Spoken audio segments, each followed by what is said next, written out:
chiamo Dino Parelli, sono il direttore operativo di FVG Rail. FVG Rail si occupa di manutenzione ferroviaria, nello specifico locomotive e vagoni per il trasporto merci. L'anno scorso abbiamo fatto l'investimento con Meccanotecnica di questo tornio in fossa con tecnologia FANUC. L'investimento fa parte del nostro piano di potenziamento dell'area di Udine. Meccanotecnica è un leader nel settore dei retrofit e delle macchine utensili.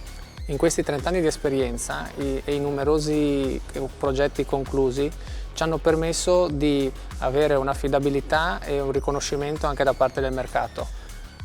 Il tornio viene utilizzato per la riprofilatura delle ruote, che sono un elemento basilare per la sicurezza della circolazione ferroviaria, e la riprofilatura viene eseguita quando il profilo della ruota non ha più le quote caratteristiche oppure si riscontrano dei difetti alla ruota in fase di manutenzione.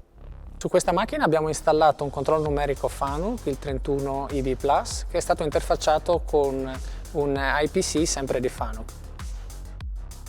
Il vantaggio di avere un tornio in fossa è il fatto di non dover smontare le ruote per poterle riprofilare.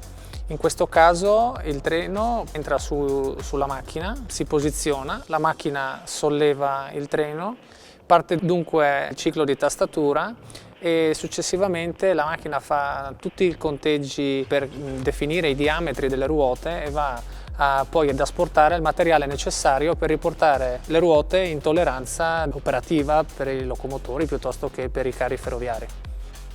Rispetto a quanto stimato in fase di preventivazione, siamo riusciti ad abbassare il tempo ciclo anche del 50% con una sola passata.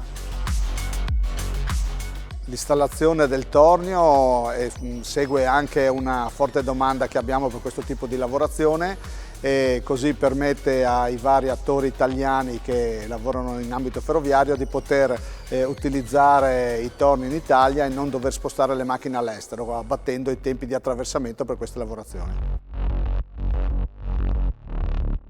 Per noi FANUC è un partner di riferimento non solo per le tempistiche e le consegne nei tempi stabiliti, ma anche per il supporto tecnico e specialistico che ci sa offrire sia sul campo che in fase di studio delle varie soluzioni che dobbiamo portare ai clienti. Il tornio in fossa con automazione FANUC ci permette di essere più competitivi nel settore della manutenzione ferroviaria e poter offrire un servizio completo ai vari clienti.